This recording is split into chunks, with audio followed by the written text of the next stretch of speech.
This video is an extract from our weekly podcast, which is available right now on our Patreon page at patreon.com/prettygoodgaming. Or you can wait till next Wednesday when it goes live to everyone and watch it then. Cheers. Battlegrounds, guys. We've played a lot of Battlegrounds, don't we? Yeah, we love Battlegrounds as well. We cover it quite a lot on the channel, so it's only fair that we update the viewers periodically when things happen. So this is in light of that. Things have happened. There's been a certain degree of negativity in general around PlayerUnknown's Battlegrounds for the last couple of weeks. There's nothing like major, but there's just been a bit of turbulence as far as headlines go. I think that they've been having a smooth ride for a long time because it's been very popular. A lot of good word of mouth on the internet and stuff. It's just experiencing its first batch of troubles, I think, headlines wise. First of all, let's get into the latest one, I guess, is the microtransactions. So recently, last week, they kind of unloaded microtransactions onto us in early access. So the game is still in early access, but you can buy cosmetics, you can buy items of clothing. Essentially, you can buy keys that open crates, and in those crates there might be an item of clothing that you wouldn't be able to get otherwise without spending a bit of money. That obviously upset a lot of people, didn't it? It caused a bit of a stir. Although some people did seem to think it was fine, but it was the fact that it was in early access that was the crux of the issue, and the fact that they had promised they wouldn't have microtransactions in early access. That's what happened, and now Brendan Greene has kind of come out to explain himself, I guess. He's written a long statement on Steam. While our intention was and still is to add the full feature to the game, that is microtransactions, when we move into full release, we do need to test it prior to launch and that early access so that it is stable and ready to be fully introduced to our community. This is an economy that would and should benefit all players, both who are willing to pay and who are not willing to pay for vanity items. First of all, what do you guys think of his response to this? Do you think he's addressed the issue properly here? It's a long statement, but has he actually hit the nail on the head with his defense for it? I think what he's addressing here is the outcry from the players that we were promised no microtransactions in early access, and that's what he's addressed there. He's not addressing the fact that microtransactions are there to begin with. That's mainly where our criticisms are from. He addresses the fact that basically that they lied. So that's a good question. What are people really upset about here? Is it the fact that there's an FAQ that says there won't be microtransactions until the game's fully released, but they've kind of done it anyway? Is that the crux of it? Do you think the broken promise, or the fact that microtransactions exist in the first place? I think it's a trust. They're explicitly saying we're not going to do microtransactions until we're out of early access, and then when the game's at the peak of its popularity right now, and he says, "Oh yeah, we're doing some microtransactions," I think that just soured a lot of people. Yeah, I agree with that. That's probably the issue, the going back on your word thing. So what the microtransactions actually are, they're rolling out in this month's update. They include different items of clothing inspired by the movie Battle Royale, which is what the game is heavily inspired by itself. There's 3 crates. 2 of them are free to open, but one of them, the Gamescom Invitational crate, requires a key to open, and that key costs $2.50. So each crate only contains 1 item, so if you want the full kit, it costs you $10, and you're just going to end up feeling ripped off because you spent $10 on cosmetics. Bear in mind, you've already bought the game. It's not a free-to-play game. You spent 26 quid to play this. I don't know about his statement myself. I don't know if he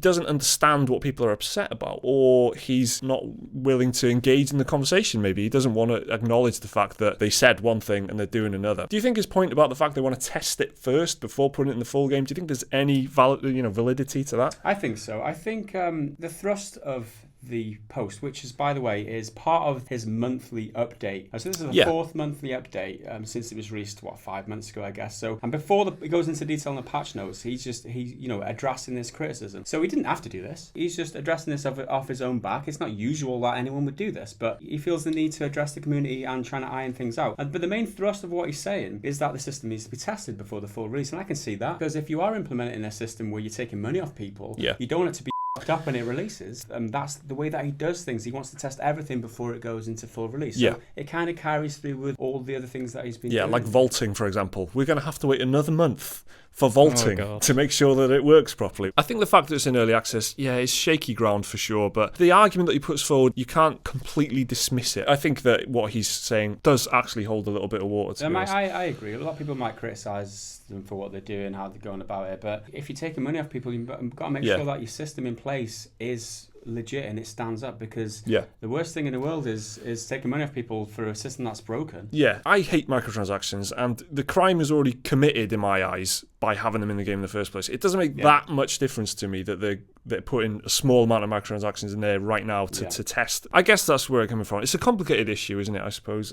So what's the other one? What's the other big thing that's happened this week? Stream sniping. So what is stream sniping, guys? Can you explain what that is? Stream sniping, it's when a player follows their favourite streamer, then they try and get in the same lobby as them, keep joining, leaving, until they match up in the same lobby. Then they watch that player's stream in the hopes that they can determine their location, just kill them. Nail them. Basically using an unfair advantage to try and kill them. Now, this whole thing is kicked up between, there's a couple of streamers called Summit and Shroud, okay, and they stream as duos a lot of the time. These are huge streamers, by the way. You're talking 2.1 million followers for Summit, and Shroud has just shy of 1 million followers. So you can imagine the popularity and the amount of people that do follow and watch their streams. You might play and watch at the same time. So I'll talk you through what happened. There was this one occasion where they're both playing together, and they take incoming fire. Summit gets downed. So the guy who downed him says, "Hey, what's up, Summit?" There's an acknowledgement there that he knows who the streamer is. Okay, yep. And then he goes on to say, "I love your streams." So there's another damning indication that he may well be watching the stream at the time. Yeah. It is important to note there were two guys in this squad called Kinky Melon and Your Sin. Okay, so these two guys were the guys attacking the streamers at the time in the game. Summit dies, and Shroud gets away, but he then gets killed by somebody else called Loto. Mm-hmm. Okay, and then what happens here is Loto goes on to be banned for stream sniping. Yeah. Now this is where some of the confusion comes from, because Loto wasn't the guy who acknowledged that he was a fan and watches the streams. How do you prove that somebody's watching the stream? It's really split the community, hasn't it? They really can't decide. A lot of people are saying, how do you prove that people are watching your streams? Yeah. So this is a key thing for me. He was banned within 20 minutes. So as you said, guys, there's no way to prove that he watches stream. He just shoots a guy, then gets banned. I mean, having to wait 20 minutes, and is that enough time for them to investigate what happened, review the evidence, and then go, we should ban this guy temporarily? He's just another player. Yeah. So let's just ban him. That's the kind of attitude that comes across. He got caught up in the whole mess. But a lot of people say these streamers are entitled little bitches. I mean, I watch these streamers. I enjoy watching the streams. I think they're really good at what they do. When they're in this privileged position, apparently, this is what the community thinks, is that PlayerUnknown is pandering to them, because they start screaming, stream sniping. They didn't. They really do scream it as well. Yeah, they do. Very emotional. And at the time, it all happened so fast, they can't know that Loto wasn't part of the team who said, "We're watching your streams," or "We like your streams," or whatever. So when they start screaming, "Oh, I've been stream sniped," it happens within 20 minutes. You've got to question how that's happened in 20 minutes. Yeah, you can see from the studio's point of view, difficult situation, because they could very easily get a lot of negativity to the two huge streamers if they turn against the studio, and there's loads of negative discussion about them online. So how do they clamp down on that? Well, they just do exactly what the streamer wants within 20 minutes. What's the cost? Well, one guy, one player. Who gives a shit about that one player? He gets banned for a week or something. As far as the player's concerned, I would be really upset about this. I would want to speak to websites and journalists and YouTubers about this and say, this is not fair. I was just playing a game and I got banned. It was unlucky. This Lato who got banned, he made a post on the PlayerUnknown's subreddit. Yeah. And I think he's the second most upvoted post of all time. Okay. Just behind the microtransaction post. So there is an element of the community, at least, that is wanting to hear what he's got to say and wanting to make sure that people see what he's got to say. It's an officially bannable thing, stream sniping. They've got a stance on it. Don't do it. Yeah. Right. Whereas other companies, I think who is it? Is it Blizzard? Blizzard's policy is literally just, that's your problem. If you want to broadcast to the entire world without a delay, that's your problem. No one else's. There are certain things that they can do. Obviously, they can delay the stream, but then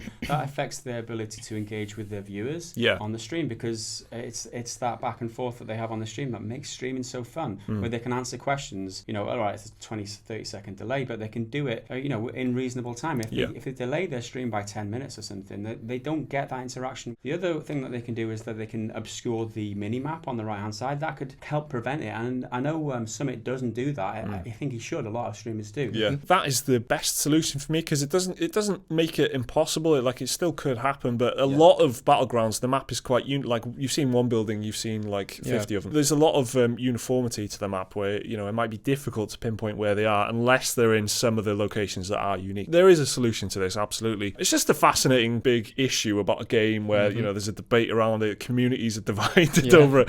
It's quite fascinating the way things are going. This is the first time for the last couple of weeks they've had to just kind of be careful what they say, be careful the kind of statements they put out, and just kind of deal with things a little bit more carefully. I think this will be a bit of a learning curve for them the last couple of weeks. It is important to point out, in fact, that he does apologise in his post on the Steam. He says, our messaging wasn't very clear, so I extend my sincere apologies for the confusion caused. I've learnt a lot and will try to communicate better moving forward. Now that is quite telling, and that is important to include that, because he's acknowledging there that he's learning. He's still in development himself as like how to deal with all this. He's not PlayerUnknown anymore. He's player well knows. He's putting thought into it, and he's trying to get better. So at least he's making the effort. I agree. I mean, like you said, it's a learning curve, isn't it? That's what it's all about. Thank you very much for watching this podcast extract. Remember to like the video if you did enjoy it. Subscribe if you want to see a new gaming video from us every single day. And remember to check us out on Patreon if you want the full podcast right now. See you next time.